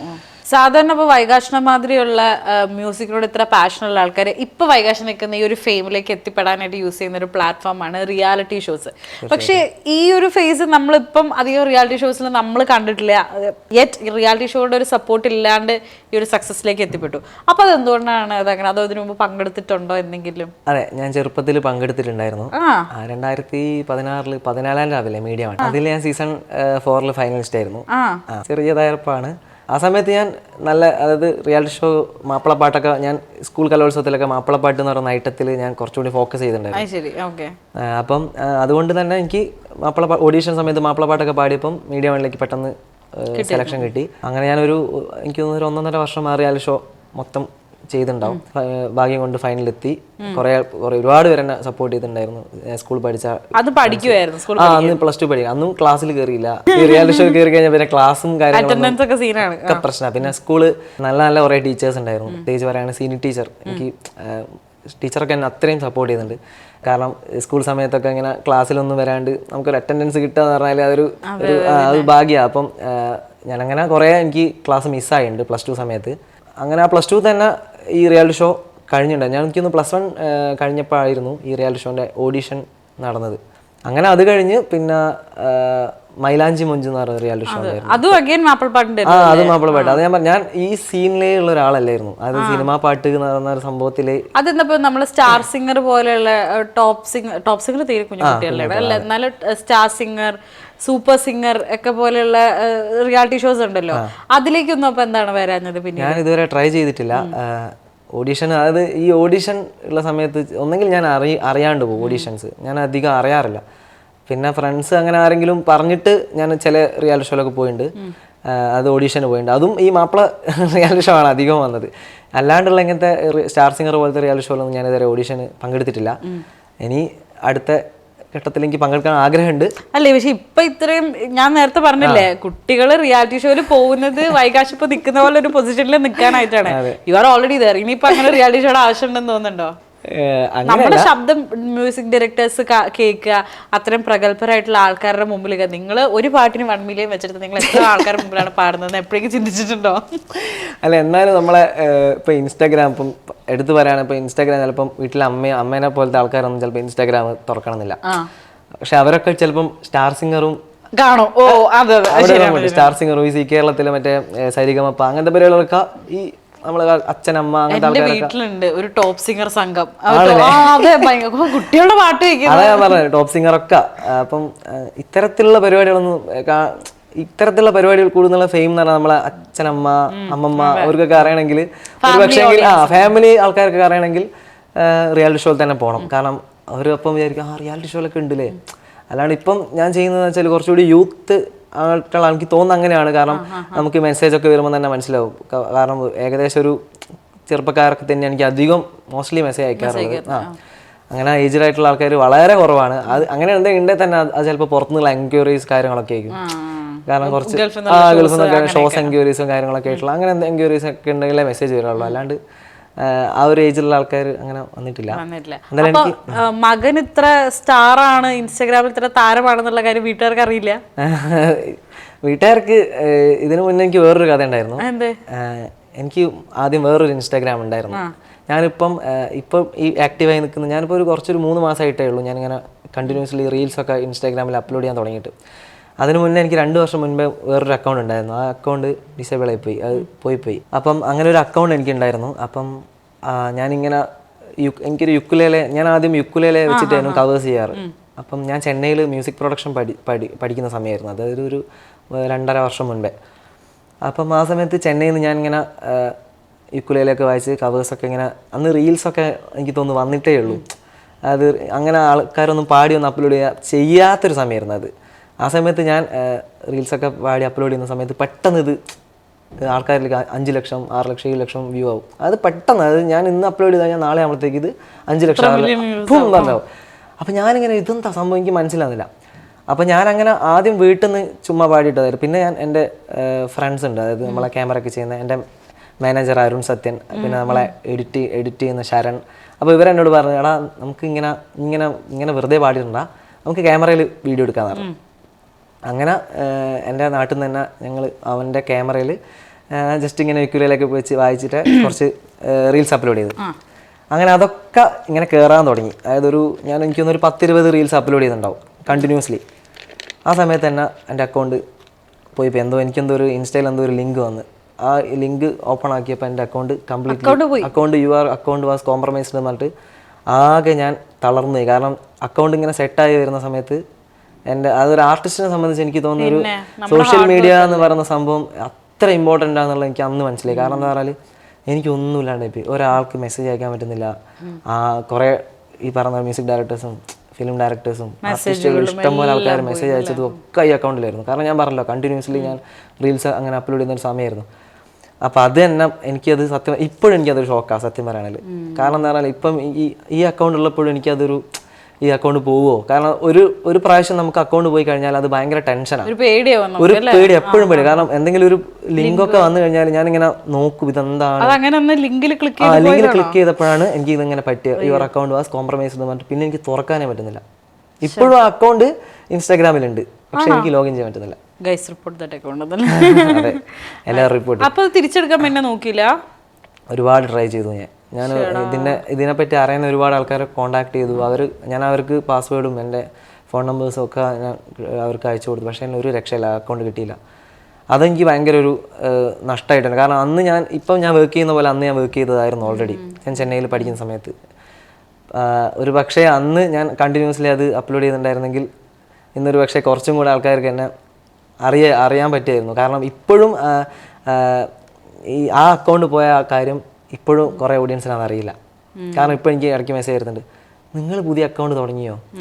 ഇതെപ്പോൾ തുടങ്ങി? ഞാൻ വിചാരിച്ച പഴയ അക്കൗണ്ട് നിങ്ങൾ ആക്റ്റീവ് അല്ലാണ്ട് നിങ്ങൾക്ക് കേൾക്കുമ്പോൾ ഭയങ്കര സങ്കടമാണ്. കാരണം നമ്മളത്രയും ആശിച്ച് നമ്മൾ ഇഷ്ടപ്പെട്ട കുറേ പാട്ടുകൾ, അത് നമ്മളെപ്പോഴും നമ്മൾ സ്റ്റാർട്ടിങ്ങിൽ കവർ ചെയ്യുന്ന സമയത്ത് നമ്മൾ ഏറ്റവും ഇഷ്ടപ്പെട്ട പാട്ടുകളായിരിക്കുമല്ലോ പാടുക. അങ്ങനെ ഞാനൊരു 10-15 പാട്ട് സ്റ്റാർട്ടിങ്ങിൽ തന്നെ പാടി. അപ്പോൾ അതൊക്കെയാണ് ഈ ആൾക്കാരിലേക്ക് കൂടുതൽ എത്തിപ്പെട്ടത് ആ സമയത്ത്. പിന്നെ അക്കൗണ്ട് പോയപ്പോൾ എന്നെ കുറേ ആർട്ടിസ്റ്റുകൾ ഞാൻ എല്ലാവരും വിളിച്ചടാ അക്കൗണ്ട് പോയി ഇങ്ങനെ. അപ്പം അങ്ങനെ കുറേ ആൾക്കാർ എന്നെ നല്ല രീതിയിൽ സപ്പോർട്ട് ചെയ്തു. അതായത് അവരൊക്കെ അക്കൗണ്ട് പോയിട്ടുണ്ട്, അപ്പോൾ എല്ലാവരും സപ്പോർട്ട് ചെയ്യാനുള്ള രീതി അങ്ങനെ ഞാൻ തിരിച്ചു വന്നതാണ്. പിന്നെ ഞാൻ കുറേ ഒരു ബ്രേക്കായിരുന്നു. പിന്നെ സത്യം പറയാൻ ഈ 2 വർഷം എന്ന് പറഞ്ഞാൽ എന്നെ സംബന്ധിച്ച് ഒരു ബ്രേക്ക് തന്നെയായിരുന്നു. കാരണം ഞാൻ സോഷ്യൽ മീഡിയയിൽ അങ്ങനെ മാസത്തിലോ അല്ലെങ്കിൽ ഒരു വർഷത്തിലോ ഒരു കവർ അപ്ലോഡ് ചെയ്താൽ ചെയ്തെന്ന് പറയുന്നൊരു മൂഡായിരുന്നു. അങ്ങനെ പിന്നെ ഞാൻ ഇവിടെ നാട്ടിലില്ലായിരുന്നു. പിന്നെ കുറച്ച് ഷോസൊക്കെ ആയിട്ട് ബഹറിലായിരുന്നു. അങ്ങനെ അവിടെ ഒരു വർഷം ഞാൻ അവിടെ പ്രോഗ്രാംസും കാര്യങ്ങളൊക്കെ ആയിട്ട് അവിടെ നിന്ന്. അവിടെയാണെങ്കിൽ റീൽസ് റെസ്ട്രിക്റ്റഡാ, ബഹറില്ല. അപ്പം എനിക്ക് റീൽസ് അവിടെ നിന്ന് അപ്ലോഡ് ചെയ്യാനും പറ്റില്ല. അങ്ങനെ ഞാൻ അവിടെ ലോക്കായി. ആ സമയം കൊറോണയൊക്കെ വന്ന സമയമല്ലേ, ആ സമയത്തൊക്കെ ഞാൻ അവിടെ പാട്ടൊന്നും പാടാൻ പറ്റാണ്ട് ഇങ്ങനെ ഫുൾ ലോക്കായിട്ട് അങ്ങനെ അവിടെ സ്റ്റക്കായി പോയി. പിന്നെയാണ് ഞാൻ നാട്ടിലേക്ക് പിന്നെയുള്ള തിരിച്ചു വരവാണ് എന്നെ സത്യം പറയുകയാണെങ്കിൽ അതെ ഒരു ഇത് വന്നത്. കാരണം എന്താ വെച്ചാൽ ഞാൻ നാട്ടിലേക്ക് വന്ന സമയത്ത് എൻ്റെ ബാൻഡ് സഞ്ചാരി മ്യൂസിക് എന്ന് പറയുന്ന ഒരു ബാൻഡ് ഉണ്ട് എനിക്ക്. അതിൽ നമ്മൾ 9 പേരാണ് ഉള്ളത്. അപ്പം അവരെന്നെ അതിലേക്ക് ഇൻവൈറ്റ് ചെയ്തത്. അതായത് ഞാൻ തുടങ്ങിയൊരു ബാൻഡല്ല, അവർ കുറച്ച് പേര് നമ്മളെ, പക്ഷെ നമ്മൾ എന്ന് പറഞ്ഞാൽ ഒരു നാട്ടുകാരാണ്. അതെല്ലാം ഞാൻ മേപ്പയൂരാണ്, അവർ ഉള്ളേരി എന്ന് പറയുന്നത് കുറച്ച് അടുത്ത് തന്നെയാണ്. അപ്പോൾ ആ ഒരു പ്രദേശത്തുള്ള ആൾക്കാരാണ് മൊത്തം ആർട്ടിസ്റ്റുകൾ. നമ്മൾ ഫ്ലൂട്ട്, വയലിൻ, ഗിറ്റാർസ്, പിന്നെ അതുപോലെ ഡ്രമ്മർ, പിന്നെ കീബോർഡിസ്റ്റ്, നമ്മളെ മാനേജർ, എഡിറ്റർ ഒക്കെ എല്ലാവരും പെർക്കഷൻ വായിക്കുന്ന ആളൊക്കെ ആ ഒരു ഏരിയയിലുള്ള ആൾക്കാരാണ്. അപ്പോൾ അങ്ങനെ നമ്മൾ അവിടുന്ന് ഒരു ബാൻഡ് എന്നെ അതിലേക്ക് ഇൻവൈറ്റ് ചെയ്തവർ, കാരണം കുറേ കവേഴ്സൊക്കെ ചെയ്തപ്പോൾ അവർക്ക് ഇഷ്ടമായിട്ട് അങ്ങനെ ഇൻവൈറ്റ് ചെയ്ത് അങ്ങനെ ഞാൻ അവരായിട്ട് വർക്ക് ചെയ്യാനൊക്കെ തുടങ്ങി. പിന്നെ ഒരു ബാൻഡായിട്ട് ഇങ്ങനെ എനിക്ക് സത്യം പറയുകയാണെങ്കിൽ ബാൻഡ് എന്താണ് അല്ലെങ്കിൽ എന്താണ് ബാൻഡിൻ്റെ സൗണ്ടിങ് പരിപാടികൾ അതൊന്നും എനിക്കറിയില്ലായിരുന്നു. എൻ്റെ സിംഗിങ് തന്നെ സത്യം പറയുകയാണെങ്കിൽ ഞാൻ പറഞ്ഞല്ലോ ആദ്യം മാപ്പിളപ്പാട്ട് റിയാലിറ്റി ഷോയിലൊക്കെ പോയതുകൊണ്ട് എനിക്കൊരു മാപ്പിള ചോയ എപ്പോഴും എല്ലാ പാട്ടിലും ഉണ്ടാവാറുണ്ടായിരുന്നു. അതെ. അപ്പം അങ്ങനെ എനിക്ക് അതായത് മാപ്പിള ചോയ ഞാൻ എന്ത് പാടിയാലും അതിലൊരു സ്റ്റൈൽ ഓഫ് മാപ്പിള, അതായത് ഒരു സ്ലാങ് ഒരു സംഗതികളുണ്ട്, അതായത് ഒരു പൊടി സംഗതികളുണ്ടാവും, അതെപ്പോഴും വരുമായിരുന്നു. അപ്പം ഇവരൊക്കെ എന്നോട് പറയണം അത് മാറ്റടാ ഇങ്ങനെയല്ലടാ പാടേണ്ടത്, ഇങ്ങനെ നീ ഇത് കേട്ട് പഠിക്ക്, അങ്ങനെ റെഫറൻസിന് തന്നെ എൻ്റെ ബാൻഡിലെല്ലാവരും അത് നീ ഇങ്ങനെ സിങ് ചെയ്യണം, ഇങ്ങനെ വെസ്റ്റേൺ പഠിക്കണം, കുറച്ച് ഹിന്ദുസ്ഥാനൊക്കെ പഠിക്കണം. അങ്ങനെ എനിക്ക് കുറേ കാര്യങ്ങൾ പഠിപ്പിച്ചു തന്നത് എൻ്റെ ബാൻഡിലുള്ള ആൾക്കാരാണ്. അവരുടെ അടുത്ത് കൂടിയതിന് ശേഷമാണ് എനിക്ക് എന്നിൽ തന്നെ ഒരു വലിയൊരു മാറ്റം എനിക്ക് തന്നെ കാണാൻ സാധിച്ചത്. കാരണം ഞാൻ വർക്ക് ചെയ്യുന്ന സമയം കൂടി, ഞാൻ മറ്റുള്ള കാര്യങ്ങളൊക്കെ ഒഴിവാക്കി കംപ്ലീറ്റ്ലി മ്യൂസിക്കിലേക്ക് ഇറങ്ങി. ഇപ്പം ഞാൻ ഫുൾ ടൈം മ്യൂസിക്കും പരിപാടികളൊക്കെയാണ്. എനിക്ക് മ്യൂസിക്കിലാണെങ്കിൽ വേറൊന്നും ചിന്തിക്കാൻ തന്നെ പറ്റില്ല. കാരണം ഞാൻ ഒരു ദിവസം അത്രയും, അതായത് എനിക്ക് ഒരു ദിവസം സമയം മതിയാവില്ല സത്യം പറയാനല്ല. ഞാൻ രാവിലെ എണീച്ച് കഴിഞ്ഞാൽ പ്രാക്ടീസ്, പിന്നെ കീബോർഡ് വായിക്കണം, ഗിറ്റാർ പഠിക്കണം, പിന്നെ പുതിയ പാട്ടുകൾ കേൾക്കുക, അത് കവർ ചെയ്യുക. എനിക്ക് ഭയങ്കര ഇഷ്ടമാണ്. അതായത് ഇപ്പം ഇന്നിപ്പോൾ ഒരു പാട്ട് ഇറങ്ങി വിചാരിച്ചു, ആ പാട്ട് എനിക്ക് ഇഷ്ടപ്പെട്ടിട്ടുണ്ടെങ്കിൽ ഞാൻ ചിലപ്പോൾ നാളെ തന്നെ കവർ ചെയ്യും. എൻ്റെ ഒരു മൂഡ് അങ്ങനെയാണ്. അതായത് പാട്ട് ഇഷ്ടപ്പെട്ടിട്ടുണ്ട് എന്തായാലും ഞാൻ അത് കവർ ചെയ്യും. ഇപ്പം RDX ഇറങ്ങിയ എനിക്ക് തോന്നുന്നു RDX ഇറങ്ങിയതിൻ്റെ അന്ന് രാത്രി തന്നെ ഞാൻ ആ പാട്ട് അപ്ലോഡ് ചെയ്യുന്നുണ്ട്. എനിക്ക് ഉറപ്പാണ്. അതായത് നീലനിലവെ ഫസ്റ്റ് കവർ ചെയ്യുന്ന ഒരു പക്ഷേ ഞാനായിരിക്കും. എനിക്ക് അത്ര, കാരണം ഞാൻ ആ സമയത്ത് ഇൻസ്റ്റാഗ്രാമിലും യൂട്യൂബിലും നോക്കിയ സമയത്ത് വേറെ ആരും കണ്ടില്ലായിരുന്നു. എനിക്ക് ആ പാട്ട് അത്രയും നീലനിലവെ സാംസിയസിൻ്റെ ആ ഒരു മ്യൂസിക്കൊക്കെ ഭയങ്കര ഇഷ്ടമായി. ഇപ്പം നമ്മളെ കപിലൻ മൂപ്പര പാടിയ പാട്ട്, മനു മഞ്ജിത് സാറിൻ്റെ ലിറിക്സ്, അപ്പോൾ എനിക്ക് ആ പാട്ട് ഭയങ്കര ഇഷ്ടമായി. ഞാൻ അന്ന് തന്നെ അത് പിന്നെ പോസ്റ്റും ചെയ്ത്. പക്ഷെ അന്ന് അത് അത്ര വ്യൂ ആയില്ല. പക്ഷെങ്കിൽ പിന്നെ ആ പാട്ട് ഭയങ്കര ഹിറ്റായ സമയത്ത് എൻ്റെ ഇത് കയറാൻ തുടങ്ങി. ഞാൻ യൂട്യൂബിൽ ഷോർട്സ് അപ്ലോഡ് ചെയ്യുന്നത്, അത് ഇപ്പോഴും എനിക്ക് എൻ്റെ യൂട്യൂബിൽ ഏറ്റവും കവർ ചെയ്ത ഷോർട്ട് വ്യൂ എന്ന് പറഞ്ഞാൽ അതാണ്, നീലനിലവെ അപ്ലോഡ് ചെയ്തത്. കാരണം ഞാനത് ആ സമയത്ത് അങ്ങനെ ആരും കേട്ടില്ല, ഇതേതാ പാട്ട് എന്നൊക്കെ എനിക്ക് അത് കമന്റ് വന്നിട്ടുണ്ടായിരുന്നു. പക്ഷെ പാട്ട് കത്തിയപ്പോൾ എന്റെ ഷോർട്സും കത്തി. അടിപൊളി. അപ്പൊ അങ്ങനെ പുതിയ പാട്ടുകളൊക്കെ എനിക്ക് ഇഷ്ടപ്പെട്ടിട്ടുണ്ടെങ്കിൽ ഞാൻ എന്തായാലും അത് കവർ ചെയ്യാറുണ്ട്. വീട്ടുകാരുടെ ഒരു അഭിപ്രായം എന്താണ് ആക്ച്വലി ഇങ്ങനെ ഇടുമ്പോഴത്തേക്കും? വീട്ടുകാരെന്ന് പറഞ്ഞാൽ അച്ഛൻ എന്നെ നന്നായിട്ട് സപ്പോർട്ട് ചെയ്യുന്ന ഒരാളാണ്. അച്ഛൻ വീട്ടില് അച്ഛൻ, അമ്മ, അനിയത്തി. അച്ഛൻ സ്കൂൾ അധ്യാപകനാണ്. അപ്പം അച്ഛന് ഭയങ്കര ഇഷ്ടമാണ് പാട്ട് എന്ന് പറഞ്ഞാൽ അച്ഛന് ജീവനാണ് സത്യം പറയുകയാണെങ്കിൽ. അച്ഛൻ്റെ ഒരു നിർബന്ധത്തിലാണ് ഞാൻ മ്യൂസിക്കിലേക്ക് ഇറങ്ങുന്നത്. ചെറുപ്പത്തിലെ എന്നെ സത്യം പറയുകയാണെങ്കിൽ ഇരുത്തി പാടിക്കായിരുന്നു. അത് ഞാൻ എനിക്ക് 2ാം ക്ലാസ് കഴിഞ്ഞപ്പോൾ തൊട്ട് ഞാൻ പാട്ട് പഠിക്കാൻ തുടങ്ങിയിട്ടുണ്ട്. അപ്പോൾ അപ്പോഴേ ഇഷ്ടം പാട്ടുകാരനാവണമെന്നായിരുന്നോ? അതെ. അത് വേറൊരു വലിയൊരു കഥയാണ്. ചെറുപ്പം മുതൽ അച്ഛൻ ഇങ്ങനെ രാവിലൊക്കെ 4 മണിക്കൊക്കെ എണീപ്പിക്കും. എണീക്കടാ, പിന്നെ സാധകം ചെയ്യണമെന്നൊക്കെ പറഞ്ഞിട്ട് പ്രാക്ടീസ് ചെയ്യുന്നൊക്കെ പറഞ്ഞിട്ട് അച്ഛൻ എണീപ്പിക്കും. എനിക്ക് അന്നേരം വലിയൊരു അതായത് പ്രാക്ടീസ് ചെയ്യാൻ മറ്റേ വെള്ളത്തിൽ ഞാൻ വെള്ളത്തിലൊന്നും ഇരുന്നില്ല. വീട്ടിൻ്റെ അടുത്തൊരു കനാലുണ്ടായിരുന്നു, ഇടയ്ക്ക് ഞാനൊന്ന് ട്രൈ ചെയ്തിട്ടുണ്ടായിരുന്നു വെള്ളത്തിലൊക്കെ ഇരുന്നില്ല. പക്ഷേ വലിയൊരു സുഖമില്ലാത്ത രാവിലെ എഴുന്നേറ്റ് കനാലിൽ പോയിട്ട് കിടന്നു. എനിക്ക് തോന്നുന്നു ഞാനൊരു 6ാം ക്ലാസ് 7ാം ക്ലാസ് സത്യമായിട്ടും ഞാൻ വീടിൻ്റെ നേരെ മുന്നിൽ, അത് തറവാട്ടിൽ വീടിൻ്റെ നേരെ മുന്നിൽ കനാലുണ്ട്. അപ്പോൾ ഞാൻ അതിൽ ഇങ്ങനെ എന്നിട്ട് ഇതെന്ത് എനിക്ക് വലിയ വ്യത്യാസമൊന്നുമില്ലല്ലോ, കഴുത്തറ്റം വെള്ളത്തിലൊക്കെ ഇട്ട് ഇങ്ങനെ ശാസ്ത്രീയൊക്കെ ആയിട്ട് പഠിച്ചിട്ടുണ്ട്. ഞാൻ ഫുള്ള് ഇങ്ങനെ ക്ലാസിക്കലായിട്ട് പണ്ട് മുതലേ 2ാം ക്ലാസ് കഴിഞ്ഞാൽ തൊട്ട് പഠിക്കുന്നുണ്ട്. അപ്പം സത്യം പറയുകയാണെങ്കിൽ എനിക്ക് അന്ന് വലിയൊരു താല്പര്യം ഇല്ലായിരുന്നു. അതായത് പാട്ട് ഇങ്ങനെ പ്രാക്ടീസ് ചെയ്യാൻ എനിക്ക് ഇഷ്ടമല്ല, പാട്ട് പാടാൻ ഇഷ്ടമല്ല. എല്ലാ കുട്ടികളും അതായത് ഇതിങ്ങനെ സരിഗമ പദനിസ പഠിക്കണമെങ്കിൽ ഒരു ആദ്യത്തെ ഒരു ഭയങ്കര ഒരു ചടങ്ങാണ്. അപ്പോൾ അപ്പുറത്ത് ചിലപ്പം നമ്മുടെ സീനിയർ ബാച്ചിലുള്ള ആൾക്കാരൊക്കെ ചിലപ്പോൾ അപ്പുറത്ത് സിനിമാ പാട്ടൊക്കെ പാടുന്നുണ്ടോ, അപ്പൊ കീർത്തനൊക്കെ പാടുന്നുണ്ട്. ഭയങ്കര രസമായി കുറെ ഇവരതൊക്കെ കേൾക്കാൻ ഭയങ്കര രസമായി. എത്ര പെട്ടെന്ന് അങ്ങോട്ട് അതായത് നമ്മള് ഇതെങ്ങനെയെങ്കിലും പഠിക്കണമല്ലോ, എന്തിനാ ഈ സപ്പാസാന്നൊക്കെ വിചാരിച്ചിട്ട് നമ്മള് ഭയങ്കര നേരം. അപ്പൊ ഞാൻ അച്ഛൻ രാവിലെ എണീപ്പിക്കുമ്പോ ഞാൻ പറയും അച്ഛ വയ്യച്ച സാധകമൊന്നും ചെയ്യേണ്ട, അതൊക്കെ സ്കൂൾ കലോത്സവമൊക്കെയുള്ള സമയമാക്കിയല്ലേ ആ സമയം, ചെറുതായ സമയം മത്സരിക്കുന്നുണ്ട്. അപ്പം അന്നേരം ഇങ്ങനെ രാവിലെ തന്നെ ലൈറ്റ് മ്യൂസിക്കും ക്ലാസിക്കലും അങ്ങനത്തെ ഐറ്റംസ് ഒക്കെ ഇങ്ങനെ രാവിലെ തന്നെ പ്രാക്ടീസ് ചെയ്യും. 1 മണിക്കൂറൊക്കെ ഞാൻ ചെറുപ്പത്തിൽ പ്രാക്ടീസ് ചെയ്യുന്നു രാവിലെ. പിന്നെ പ്രാക്ടീസൊക്കെ നിന്ന്, പ്രാക്ടീസൊന്നും പിന്നെ ഇല്ലാണ്ട്, കാരണം 10ാം ക്ലാസ് +2 ആ സമയത്ത് പിന്നെ പ്രാക്ടീസ് ഇല്ല. പിന്നെ പാട്ടുകൾ മാത്രം പഠിക്കുക, അത് പാടുക എന്നല്ലാണ്ട്. ഇപ്പോഴാണ് ഞാൻ വീണ്ടും അതായത് എൻ്റെ പഴയ 3ാം ക്ലാസ്സിലേക്കെല്ലാം പോയി ഇപ്പോഴാണ് രാവിലെ എണീച്ച് പ്രാക്ടീസ് ചെയ്യുക. ഇപ്പം ഞാൻ പ്രാക്ടീസ് ഒക്കെ ചെയ്യുന്നുണ്ട്. കുറേ കാലമായിട്ടില്ലായിരുന്നു, എത്രയോ വർഷങ്ങളായിട്ട് അതിൻ്റെ പ്രശ്നങ്ങളും എനിക്കുണ്ടായിരുന്നു. ഇപ്പം ചെയ്തതിന് ശേഷം കുറച്ച് വോക്കലൊക്കെ ഒന്ന് സെറ്റായി, ഞാൻ വോക്കൽ ട്രെയിനിങ് ഒക്കെ അറ്റൻഡ് ചെയ്യുന്നുണ്ട്. അങ്ങനെ എല്ലാം കാര്യങ്ങളൊക്കെ സെറ്റാക്കി ഇങ്ങനെ വരികയാണ്.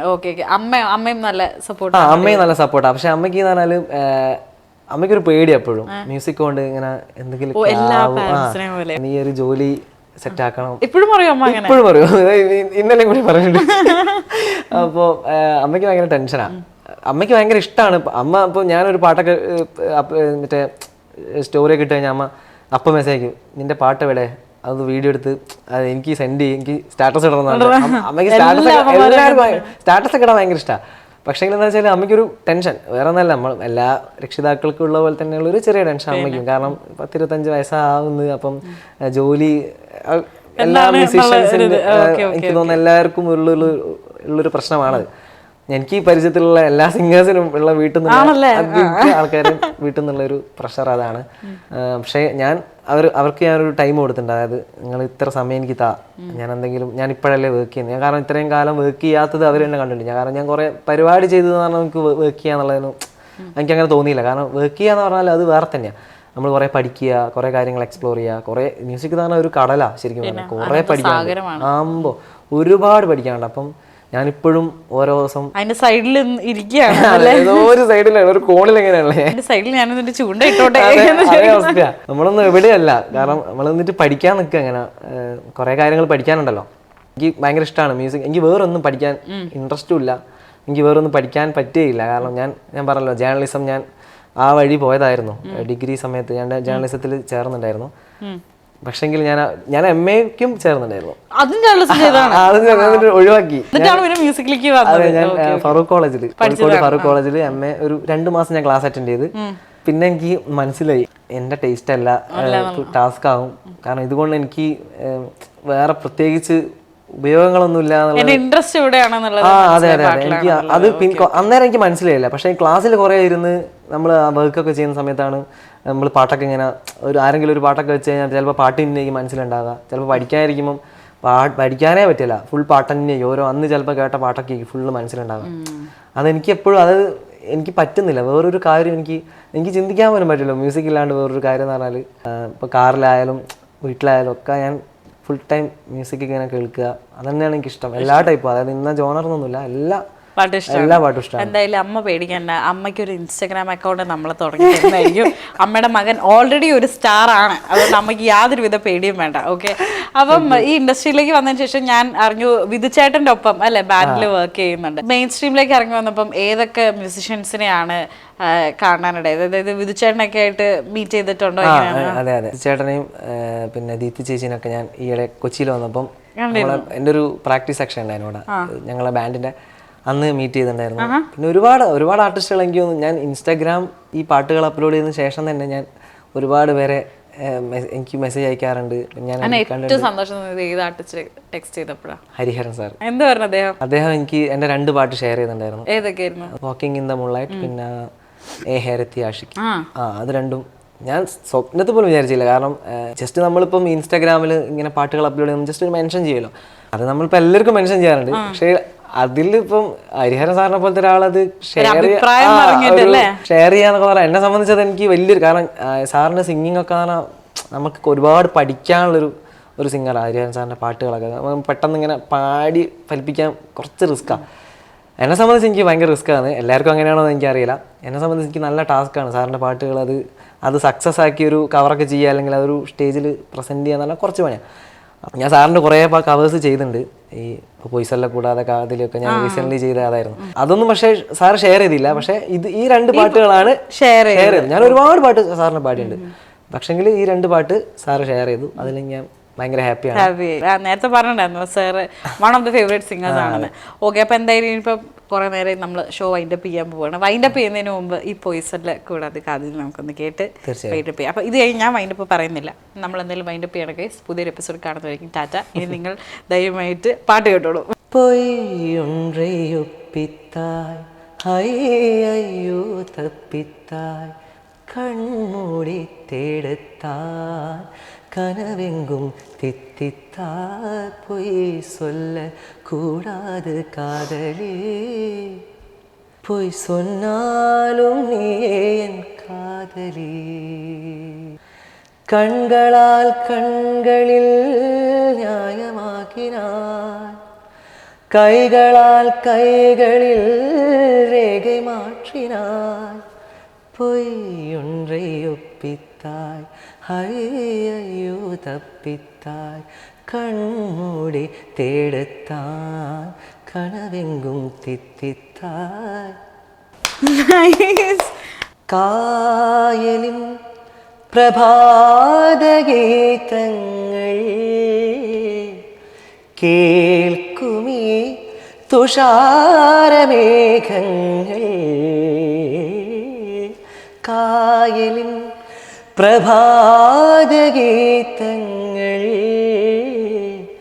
കേൾക്കുമീ തുഷാരമേഘങ്ങൾ നിറമേക്കും ഒരു വേദിയിൽ കുളിരോലും ശുഭവേളയിൽ പ്രിയതേ മമ മോഹം നീ അറിഞ്ഞു മമ മോഹം നീ അറിഞ്ഞു അനുരാഗിണി ഇതായൻ കരളിൽ വിരിഞ്ഞ പൂക്കൾ. നല്ലൊരു മഴയും അല്ലേ, ഒരു കട്ടൻ ചായയൊക്കെ ആയിട്ട് പാട്ട് കേട്ടിട്ട് ഭയങ്കര ഇഷ്ടമാണ്. പൊളി വൈബാണ്. Okay okay. മിഴിവാതിൽ ചാരും നാണം പതിയെ ഞാൻ തഴുകവേ ഇനി നീയുണ്ടെന്നും കൂടെ നിലവേകാൻ തിങ്കളേ ഒരു ചെറുനോവും ചിരിയാക്കി എൻ പാതിമേയായി ഓരോ രാവും പകലാക്കി നേരിൻ മോഹവയിലായി ഇവളിലായി ചേരുന്നു നീ മുറിവേഴ കൈരേഖ പോൽ കൺചിമ്മാതെ കാക്കാമെന്നോമലേ ഈ നീലമിഴിയാഴങ്ങളിൽ ഞാൻ. എൻ്റെ ഭയങ്കര ഫേവറേറ്റ് സോങ്ങാണ്, എനിക്ക് ഭയങ്കര ഇഷ്ടം. അതായത് ഇങ്ങനെ നല്ല റൊമാൻറ്റിക് മൂഡിലൊക്കെ ഇരിക്കുമ്പോൾ കിടക്കാതെ ഉറങ്ങാനൊക്കെ ഇങ്ങനെ കേട്ടിറങ്ങും. എനിക്ക് ഭയങ്കര ഇഷ്ടമായി പാട്ട്. എനിക്ക് തോന്നുന്നു ദീപക് ദേവ് സാറിന്റെ ഫസ്റ്റ് സോങ് ആണ് ഇത്. സാറ് ഫസ്റ്റ് കമ്പോസ് ചെയ്ത് വെച്ച സോങ് ഇതായിരുന്നു. പിന്നെ ഇത് അപ്ലോഡ് ചെയ്തു. ഞാനത് ഒരു റീലില് പാട്ട് വർത്തമാനം അങ്ങനെ അതൊരു റീലിൽ. എനിക്ക് സാറിന്റെ ഏറ്റവും ഇഷ്ടമുള്ള പാട്ട് ഏതാണെന്നറിയോ? ഉറുമിയിലെ ആ അലകടലൊളി. ട്രൈ ചെയ്തോക്കെ. ഓക്കെ, അതാ മറ്റേ സാധനമാണ്.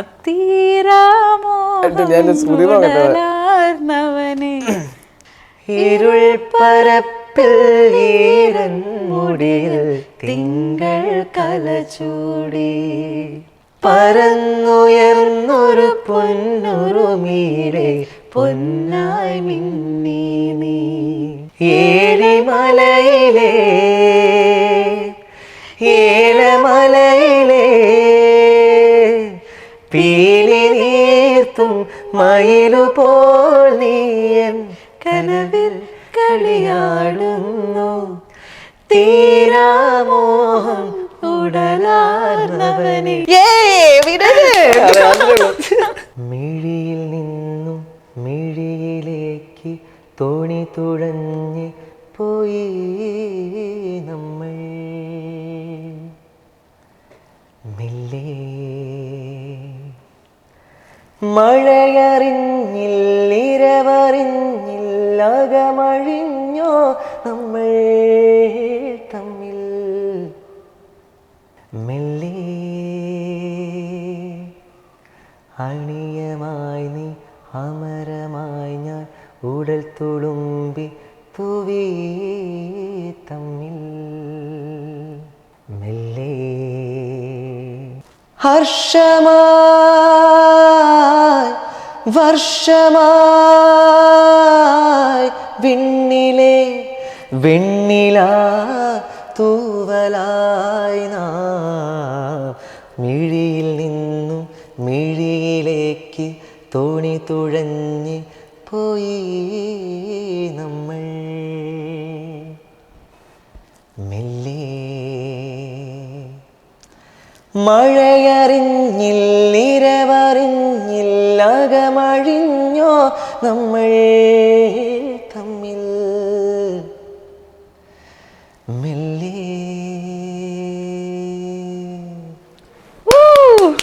ആ ഹർഷമായ നമ്മളിങ്ങനെ ദൈവമേ എന്നുള്ളൊരു ഇതായി പോകും. ആക്ച്വലി ഈ കവേഴ്സ് ഒക്കെ എടുക്കുമ്പം എത്ര റീടേക്ക് ആക്ച്വലി പോവാറുണ്ട്? ഞാൻ കുറേ ടേക്ക് എടുക്കാറുണ്ട്. ആണോ? എന്നാലൊരു റൗണ്ട് ഫിഗർ 10? 10 കൂടുതൽ എന്ത് ചോദിക്കാനാ, 10 എനിക്ക് സെറ്റ് ആവില്ല. ഇപ്പൊ ഒരു പാട്ട് പാടി പാടി മടുക്കൊരു അവസ്ഥ വരില്ല? ഇല്ല, എനിക്ക് അതാണ് എൻ്റെ പ്രശ്നം. എനിക്കല്ല, എൻ്റെ ഒരു ഇതാണ്, എനിക്ക് മടുക്കൂല. ഞാൻ എത്രത്തോളം അത് റെഡി ആവുന്ന സമയം വരെ ഞാൻ അത് ശ്രമിക്കും. അത് റെഡി ആവുന്ന വരെ ഞാൻ പാടാൻ ശ്രമിക്കും. ഞാൻ സത്യം എനിക്ക് മ്യൂസിക് അങ്ങനെ കുറേ പാടി മടുക്കുക അങ്ങനെ ഒരു സംഭവം ഒന്നും എനിക്കില്ല. എനിക്ക് ഭയങ്കര ഇഷ്ടമാണ്. അതായത് കൂടുതൽ അത് പാടി പ്രാക്ടീസ് ചെയ്താൽ നമുക്ക് സ്റ്റേജിലൊക്കെ ഒരു പിച്ച് ഔട്ടൊന്നും ഇല്ലാണ്ട് നല്ല വൃത്തിക്ക് പ്രസന്റ് ചെയ്യാൻ പറ്റും. നമ്മൾ അധികം ഈ സ്റ്റേജിൽ നിന്നൊക്കെ അധികം പാട്ട് പിച്ച് ഔട്ടൊക്കെ ആയി പോവാൻ കാരണം എന്താ പറഞ്ഞാൽ നമ്മളത് പെർഫെക്റ്റ് ആയിട്ട് പഠിക്കാത്തതിൻ്റെ, അതായത് നമ്മളത് കറക്റ്റ് നോട്ട് വൈസ് പഠിക്കാത്തതിൻ്റെ ഒരു പ്രശ്നം ഉണ്ടാവും. അതിൻ്റെ ഒരു ബുദ്ധിമുട്ടുണ്ടാവും. പിന്നെ എങ്ങനെ പറഞ്ഞാലും ചെറിയൊരു റോ എങ്ങനെ പാടുമ്പോഴും പിച്ച് ഔട്ട് എന്തായാലും എല്ലാ സിംഗേഴ്സിനും മോസ്റ്റ്ലി വരാൻ ചാൻസ് ഉള്ളതാണ്. പിന്നെ ചിത്ര ചേച്ചിനെ പോലത്തെ ആൾക്കാർക്കൊന്നും പിച്ച് ഔട്ടൊന്നും ഉണ്ടാവില്ല, കാരണം അത്രയും. അതാണ് ഈ റിയാലിറ്റി ഷോയിലൊക്കെ നമ്മൾ പ്രാക്ടീസിന്റെ കുറവുണ്ട് കേട്ടോ എന്ന് പറയുന്നത്. എക്സാക്ട്ലി, പ്രാക്ടീസ് ആണെല്ലാം, മസ്റ്റ് പ്രാക്ടീസ്. എന്താണ് അപ്പൊ ഇനി ചേട്ടൻ്റെ ഭാവി പരിപാടികളൊക്കെ? ഭാവി പരിപാടി എന്ന് പറഞ്ഞാൽ എനിക്ക് എൻ്റെതായ കുറേ പാട്ടുകൾ ഞാനിപ്പം സ്വന്തമായിട്ട് ഉണ്ടാക്കുന്നുണ്ട്, കമ്പോസ് ചെയ്യുന്നുണ്ട്. അപ്പം അതൊക്കെ കൂടുതൽ ഓഡിയൻസിലേക്ക് എത്തിക്കുക എന്നുള്ളതാണ് എൻ്റെ ഇപ്പോൾ ഉള്ള ഒരു വലിയ ആഗ്രഹം. ഈ കൂടുതൽ ഓഡിയൻസ് എന്ന് പറയുമ്പോൾ തീർച്ചയായിട്ടും അതിലൊരു വലിയ പങ്ക് വഹിക്കുന്നത് യുവർ ഇൻസ്റ്റാഗ്രാം കമ്മ്യൂണിറ്റി. ഉറപ്പായിട്ടും എൻ്റെ ഇൻസ്റ്റാഗ്രാം ഫാമിലി, എനിക്കൊന്നും പറയാനില്ല നിങ്ങളോട്. കാരണം എന്നെ അത്രയധികം നിങ്ങൾ സപ്പോർട്ട് ചെയ്യുന്നുണ്ട്. കാരണം ഇന്ന് ഈ ഒരു ജാങ്കോ സ്പേസിൽ തന്നെ എത്താൻ തന്നെ കാരണം ഒരുപക്ഷെ നിങ്ങളാണ്. ഒരുപക്ഷെ എന്നല്ല, നിങ്ങൾ തന്നെയാണ്. കാരണം ഞാൻ ഡെയിലി റീൽസൊക്കെ അപ്ലോഡ് ചെയ്യുന്ന ഒരാളാണ്. അപ്പം എൻ്റെ എല്ലാ പാട്ടുകളും നിങ്ങൾ അത്രയേറെ ഷെയർ ചെയ്തതുകൊണ്ടാണ് ഇന്ന് എനിക്കിങ്ങനെ ഒരു സ്ഥലത്തെങ്കിലും എത്തിപ്പെടാൻ സാധിച്ചത്. അതിൽ ഒരുപാട് സന്തോഷം. എന്നെ ഇനിയും സപ്പോർട്ട് ചെയ്യുമെന്ന് വിചാരിക്കുന്നു. Thank you so much.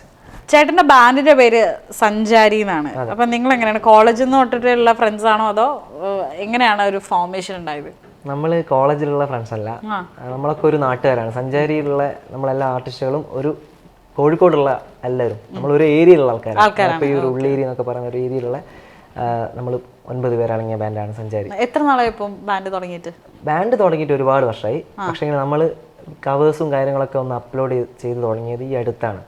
അപ്പോൾ നമ്മളിപ്പം റീസെൻ്റ്ലി നമ്മൾ ചെയ്ത് ഹിറ്റായതായിരുന്നു ലജ്ജാവതി. അപ്പം നമുക്ക് ആ വർക്ക് ശരിക്കും പറഞ്ഞാൽ നമുക്കൊരു അതിശയമാണ്. കാരണം എന്താ പറഞ്ഞാൽ ആ പാട്ട് ഇപ്പോൾ എൻ്റെ ഒരു സൗണ്ടിൽ അത് ബാൻഡ് സൗണ്ടിങ്ങിൽ അത് പുറത്ത് കേൾക്കുന്നത് എങ്ങനെയാണെന്നുള്ളൊരു സംഭവം. ഒരു ഗ്രൂപ്പ് ഓഫ് ആൾക്കാർ ഇത് പാടുന്ന ലജ്ജാവതി വൈറലായത് അത് സഞ്ചാരിയുടെ ആണല്ലേ? ഓ നൈസ്. അത് കുറേ അതിപ്പം കുറേ റിയാലിറ്റി ഷോയിലൊക്കെ ബാക്കിലൊക്കെ ഞാൻ ഇടയ്ക്ക് അതിൻ്റെ ഓഡിയോസ് ഒക്കെ കേൾക്കാറുണ്ട്.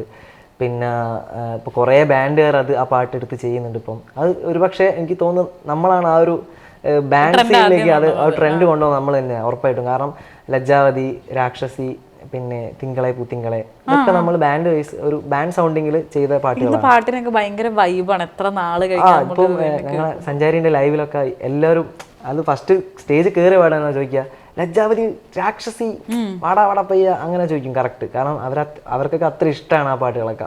സഞ്ചാരി ബാൻഡിനെ എല്ലാവരും സപ്പോർട്ട് ചെയ്യുക. ഈ ഇൻസ്റ്റാഗ്രാം പേജ് സപ്പോർട്ട് ചെയ്യുക. ഇൻസ്റ്റാഗ്രാം പേജ് എല്ലാവരും ഫോളോ ചെയ്യുക. ചൈത്രം സ്വപ്നം ചാലിച്ചെഴുതിയതാണെന്നോ ഉഷസാം പെൺകിടാവേ നിന്റെ ചിത്രം ഇതുവരെ എന്തേ കണ്ടില്ല ഞാൻ. കവിളത്തെ സിന്ദൂരത്തിൻ രാഗപരാഗങ്ങൾ നിന്നിലെ നീഹാരബിന്ദുവിൽ ഞാൻ സൂര്യനായി വന്നൊളിച്ചിരുന്നേ. ഞാൻ കനവിൽ കണ്ടൊരു സ്നേഹിതൻ ഇവനാണല്ലോ, എന്നുള്ളു തുടിച്ചതും ഇവനെ കാണാനല്ലോ.